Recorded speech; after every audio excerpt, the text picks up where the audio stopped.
Capítulo 1 del manuscrito oculto. Bajo el cielo plomizo de Alejandría, donde el Mediterráneo susurraba secretos a las columnas del Serapeo, Aelius, el neoplatónico de ojos color de olivo, caminaba entre los vestigios de lo que un día fue el faro del mundo. Era el año 391, y el edicto de Teodosio había convertido la gran biblioteca en un cadáver de pergaminos rotos. Entre las sombras de los pórticos semiderruidos, donde el polvo danzaba como espectros de Aristarco y Hipatia, sus dedos temblorosos rozaron un rollo de papiro oculto tras un fresco de Horus. El sello era inconfundible, un caduceo entrelazado con la cruz ansada egipcia, símbolo de vida y sabiduría unidas.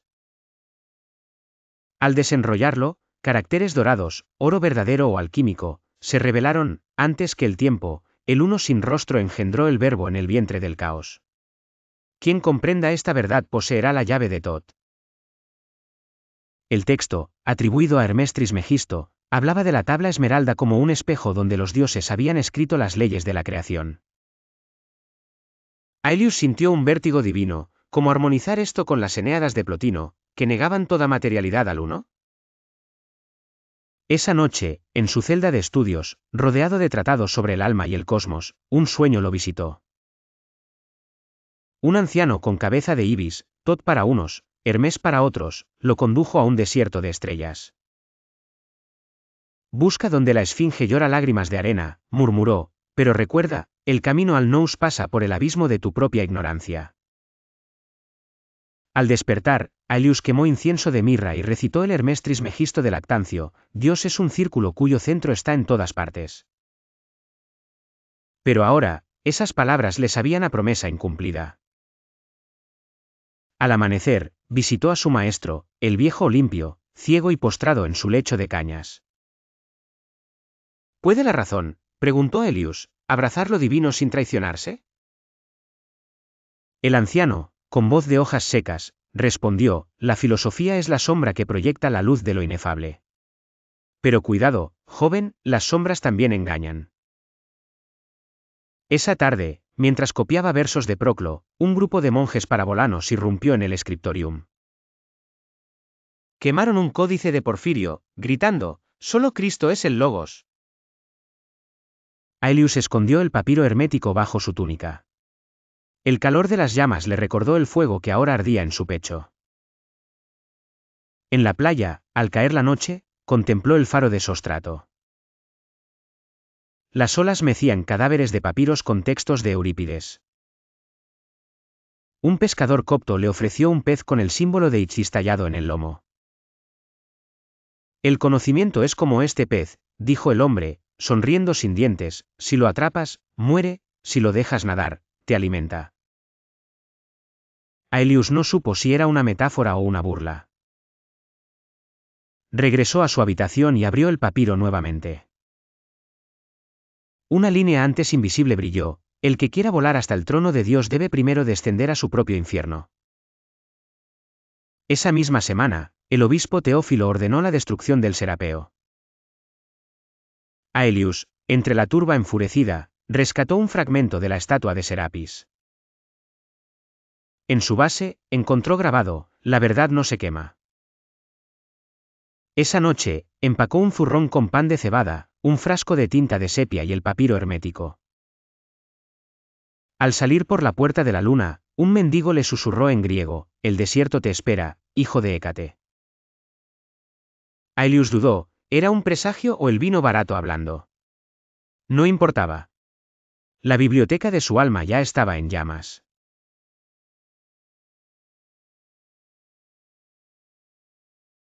La caravana avanzó hacia el sur, siguiendo el curso del Nilo como un cortejo fúnebre. Aelius, envuelto en un manto teñido con azul de Boad, observaba a los mercaderes de mirra discutir en lengua nabatea.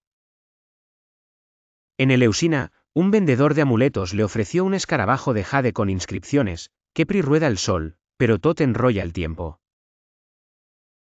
Al llegar a Memphis, las columnas del templo de Ta susurraban ecos de un Egipto que ya solo existía en los relatos de los sacerdotes ancianos. En el oasis de Siwa, donde Alejandro fue proclamado hijo de Amón, Aelius se postró ante el oráculo. La sacerdotisa, una mujer velada cuyos ojos brillaban como carbunclos, murmuró, buscas la tabla, pero ella te busca a ti. Cada paso que das es un latido en el corazón del desierto.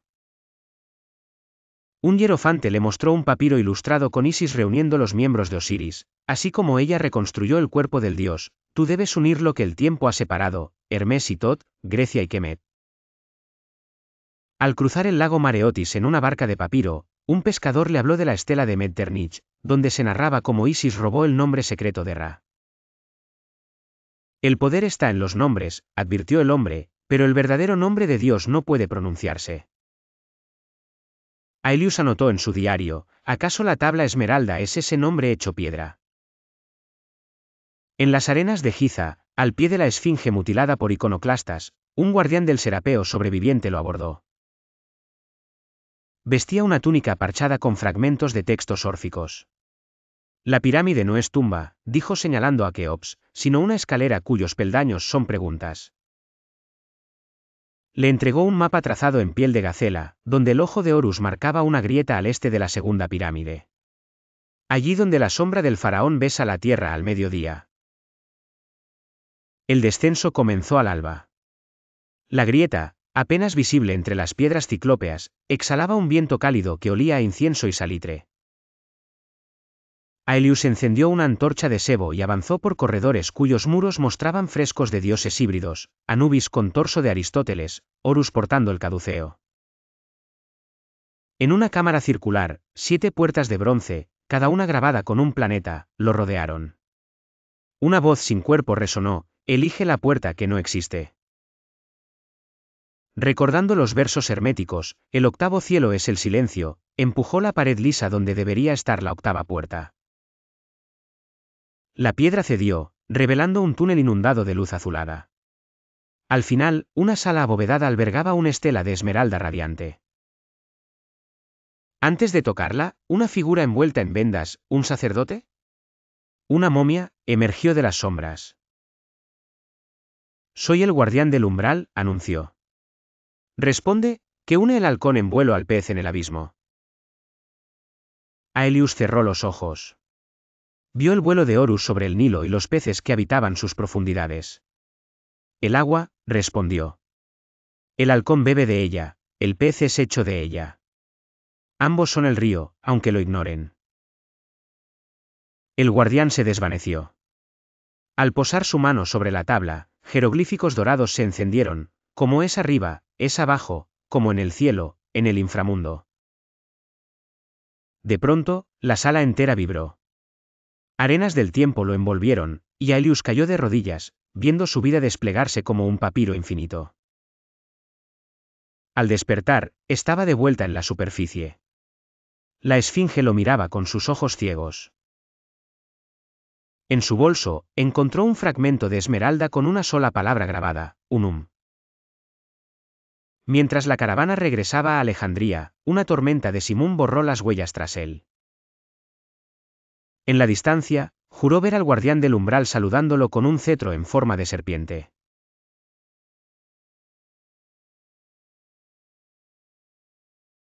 Capítulo 3. El templo del silencio. La grieta en la roca lo devoró. Aelius descendió por escalones tallados no para pies mortales, sino para procesiones de sombras sagradas. Las paredes sudaban un vapor dorado que olía a electrum, el metal de los dioses. Antorchas de lapislázuli, encendidas desde hacía siglos, proyectaban jeroglíficos móviles que narraban la caída de Atum-Ra en el océano primordial. Al fondo, una puerta de obsidiana reflejaba su rostro deformado por el tiempo, niño, anciano, hombre, mujer. Una inscripción en fenicio antiguo advertía, quien entre aquí dejará de ser quien era. Al cruzar el umbral, el aire se solidificó en cristales de cuarzo. La cámara era un cubo perfecto, resonante como un diapasón cósmico. En el centro, sobre un pedestal de magnetita, la tabla esmeralda pulsaba con luz propia. No era una losa, sino un organismo vivo, vetas de oro líquido corrían por su superficie, formando y disolviendo constelaciones. Aelius extendió la mano, pero su brazo se volvió transparente, huesos y venas convertidos en mapas estelares. Una voz surgió de la piedra, múltiple y única: eres el experimento y el experimentador. Mira. El universo se desplegó. Vio el huevo de luz de los órficos estallar en galaxias escorpiones, cada una picándose la cola en un ouroboros infinito. Planetas giraban como átomos en la sangre de un dios desconocido. Luego, la visión se invirtió, su propio corazón latía como un sol rojo, alimentando nebulosas en sus capilares. Como es arriba, es abajo, rugió la voz. El dedo que escribe estas líneas es el mismo que talló las pirámides. Aelius gritó, pero su voz fue un eco de los himnos cantados por sacerdotes muertos milenios atrás. De pronto, la tabla lo absorbió. Flotó en un vacío blanco donde 3 esferas de fuego danzaban, una de azufre, otra de mercurio, otra de sal. Padre, madre, hijo, explicó la voz. Los 3 que son uno.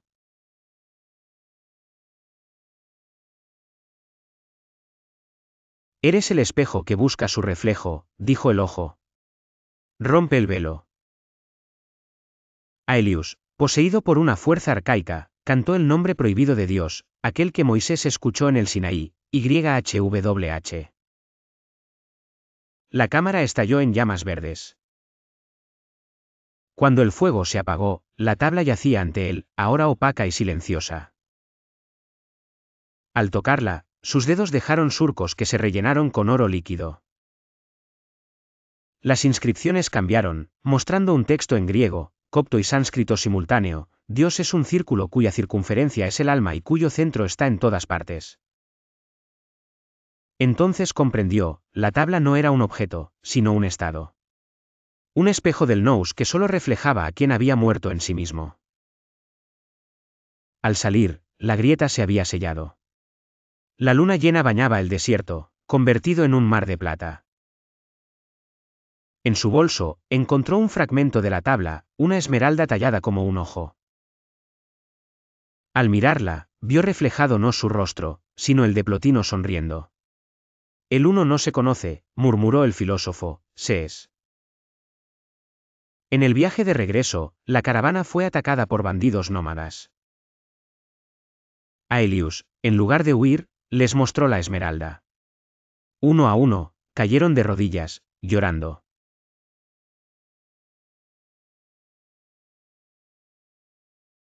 Capítulo 4. Las enseñanzas del uno. Alejandría olía a cenizas cuando Aelius regresó. El Serapeo era un montículo calcinado, pero en las catacumbas de Comel Socafa, donde los muertos helenizados yacían junto a sus dioses pintados, fundó el santuario del alma única. Sus discípulos, un médico judío, una exvestal de Isis y un esclavo escita, se reunían bajo una lámpara de aceite con forma de ouroboros. En las paredes, alguien había grabado símbolos alquímicos: el sol negro, la serpiente crucificada, el andrógino primordial. Dios no tiene nombre, enseñó Aelius, porque nombrar es separar. Él es el vacío que contiene todas las formas. El médico le interrogó: ¿cómo se reconcilia esto con el Dios de Abraham?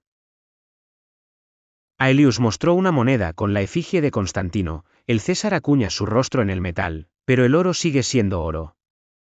Las religiones son efigies, la fe es el metal. La exvestal, llorando, confesó: vi a Isis en la tabla. Él la interrumpió: Isis, María, Sofía, 3 nombres para el útero del nous. Pronto, el rumor de un Cristo hermético atrajo a filósofos y mendigos. En el ágora, frente a la estatua decapitada de Plotino, Aelius debatió con un obispo nestoriano: si Cristo tuvo 2 naturalezas, argumentó, también las tenemos nosotros. Somos dioses caídos que olvidaron volar. La multitud murmuró. Un monje copto gritó: blasfemia. Pero un alquimista persa, presente ese día, anotó en sus crónicas: por primera vez, el logos helénico y el ruaj hebreo se besaron en sus palabras. La noche del equinoccio, Mientras enseñaba sobre el antropos andrógino de los gnósticos, irrumpieron los parabolanos. Rompieron ánforas de papiros y arrojaron al fuego un ejemplar del Corpus Hermeticum. Aelius, inmóvil, recitó: las llamas purifican el plomo, pero el oro brilla en el crisol. Un joven diácono, con ojos de fanático, le golpeó el rostro. La sangre manchó un fragmento de la tabla que colgaba de su cuello. Al retirarse los atacantes, el esclavo escita recogió la sangre en un frasco. Es el elixir rojo, susurró. En secreto, Aelius escribió su obra magna, Las bodas alquímicas del cielo y la tierra. Usó tinta mezclada con polvo de esmeralda y sus propias lágrimas. El texto, cifrado en hexámetros órficos, declaraba: el amor es el imán que atrae al alma hacia su fuente. Mas el amor del que hablo no es pasión, sino gravitación divina. Lo escondió dentro de una estatua hueca de Harpócrates, el dios del silencio. El conflicto llegó al cenit cuando el obispo Teófilo, el mismo que destruyó el Serapeo, lo citó al pretorio. En la antesala, un funcionario romano le ofreció exilio: retractate y vive. Aelius respondió con un verso de Empédocles: prefiero estar sentado en el carro de fuego que arrodillado en el lodo. Al entrar, vio al obispo rodeado de evangelios abiertos. Tu doctrina, rugió Teófilo, niega la resurrección de la carne. Aelius replicó: la carne es metáfora. Lo que resucita es el verbo hecho carne. Esa tarde, mientras la turba saqueaba su santuario, Aelius caminó hasta el faro. En su cúspide, donde el fuego guiaba a los navegantes, clavó el fragmento de la tabla en una grieta.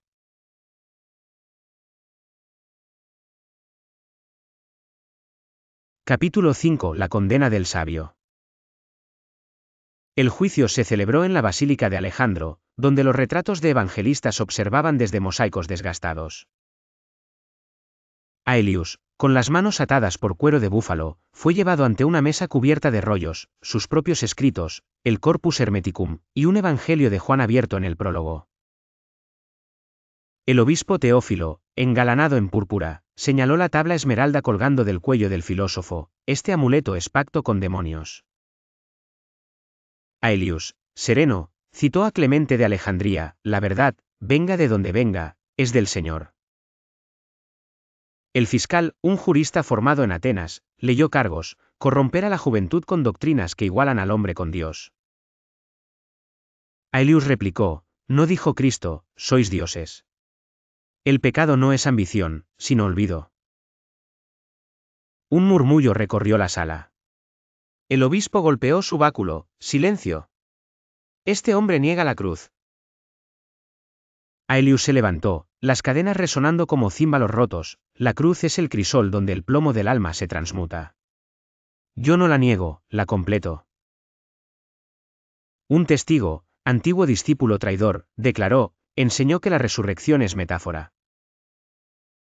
Aelius lo miró con lástima: tú, que copiaste mis palabras en papiro de alfarero, nunca entendiste que la metáfora es el puente entre el barro y las estrellas. El traidor bajó la cabeza. En su defensa final, Aelius narró el mito de de Platón, pero lo entrelazó con el Apocalipsis: el alma es un águila que vuela entre círculos concéntricos, algunos los llaman cielos, otros, esferas. Al final, solo queda el canto del uno. El obispo, pálido, ordenó la sentencia: muerte por la espada, como a los paganos rebeldes. Mientras lo llevaban al calabozo, una anciana le arrojó una flor de loto. Es de la orilla del Nilo, susurró. Sus raíces beben de la misma agua que la esfinge. Esa noche, en sueños, el guardián del umbral lo visitó: tu cuerpo morirá, pero tu palabra será semilla en el vientre del desierto. Al amanecer, en el hipódromo convertido en patíbulo, Aelius pidió hablar. La multitud, sedienta de espectáculo, enmudeció: matadme si queréis, dijo, pero no podréis matar la pregunta que planté en vuestras almas: ¿es Dios un amo o un padre? ¿Un juez o un espejo? El verdugo, un mercenario godó, le susurró: hablas bien. ¿Quieres que sea rápido? Aelius asintió. Antes de que la hoja cayera, el filósofo miró al este, donde el sol naciente encendía el mar. Vio, en el reflejo del acero, la imagen de la tabla esmeralda fundirse con su rostro. El uno, permanece, fueron sus últimas palabras. La cabeza rodó, pero según testigos, los labios siguieron moviéndose un minuto, como si recitaran un poema perdido. El cuerpo fue arrojado a los perros, pero estos, olfateando la sangre, huyeron aullando. Unos monjes sirios, secretos seguidores, recogieron los restos y los enterraron en una tumba anónima cerca de Taposiris Magna. En la lápida, tallaron un ouroboros y una frase en copto: aquí yace un hombre que recordó ser Dios. Mientras tanto, en Alejandría, sus discípulos se reunieron en una cisterna abandonada. El esclavo escita vertió el frasco de sangre oro en un cuenco de bronce. Al contacto con el metal, el líquido se solidificó en una esmeralda perfecta. Es su testamento, dijo. Quien la posea, heredará la pregunta. A medianoche, bajo el templo de Mitra, la exvestal desenterró la estatua de Harpócrates. Dentro, el texto Las bodas alquímicas brillaba con letras fosforescentes. Al abrirlo, todas las páginas estaban en blanco, salvo una línea final: la verdad no se escribe, se vive. En Roma, el obispo Teófilo quemó incienso ante un icono de Cristo Pantocrátor. Al salir, tropezó con un mendigo que le ofreció un fragmento de esmeralda. Toma, dijo el vagabundo, es tu reflejo. Al mirarlo, Teófilo vio su rostro deformado por llamas infernales. Gritó, arrojó la piedra, y ésta rodó hasta las cloacas, donde una rata la arrastró a las profundidades.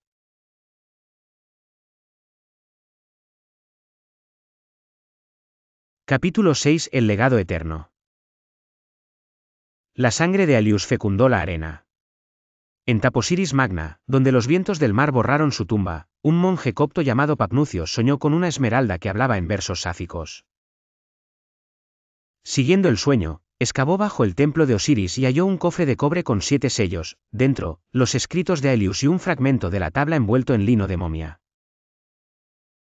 Así comenzó la cadena de oro, un linaje de custodios que atravesó siglos y fronteras. En el 642, cuando las tropas de Al-Marin Alas tomaron Alejandría, un anciano nestoriano escondió los textos en un pozo seco cerca del faro. Allí permanecieron hasta que el califa Al-Mamun, obsesionado con Hermes, ordenó su búsqueda.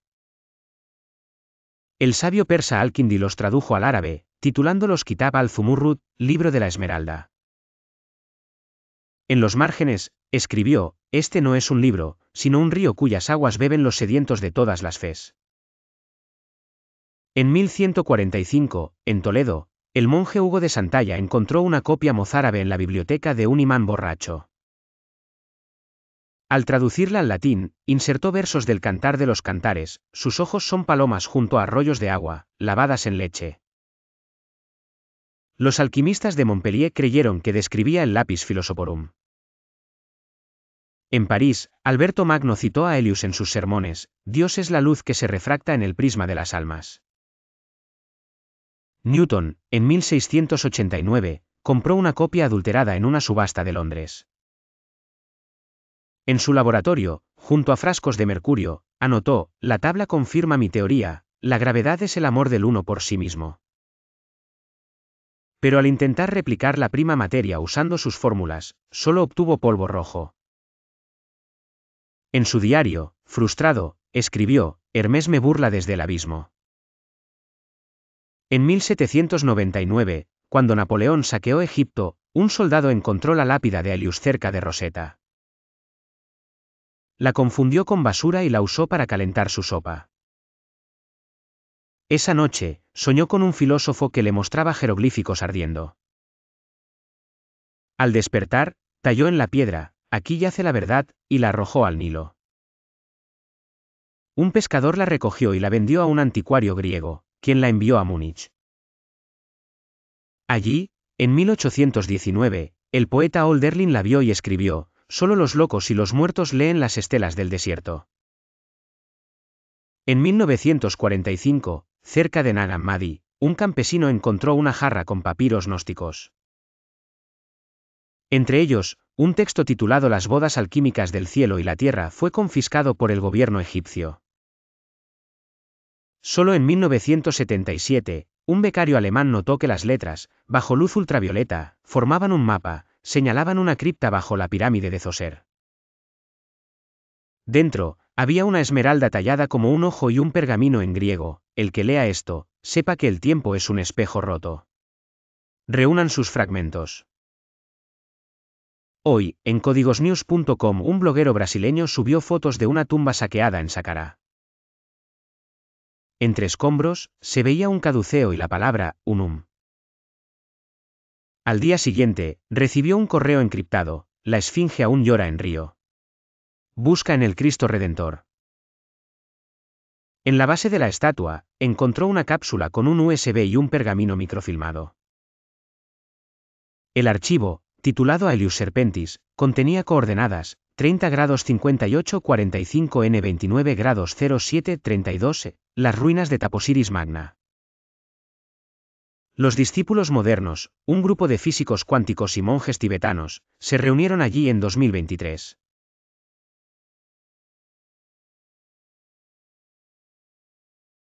Epílogo hermético. La historia de Aelius y la tabla esmeralda es un ouroboros, el fin muerde la cola del principio. Cada capítulo refleja un axioma hermético. Correspondencia. El manuscrito y el blog son espejos temporales. Vibración. El desierto canta la misma nota en el siglo IV y el XXI. Polaridad. Aelius, mártir y hereje, contiene su opuesto. Ritmo. La persecución y renacimiento siguen ciclos cósmicos. Causa-efecto. Cada acto de destrucción siembra una semilla. Género. Lo masculino, logos, y femenino, Sofía, se unen en el andrógino. Mentalismo. La tabla es un pensamiento de Dios, materializado en la psique colectiva. Como escribió un discípulo anónimo en el margen de un manuscrito, leer esto no es entender, sino recordar.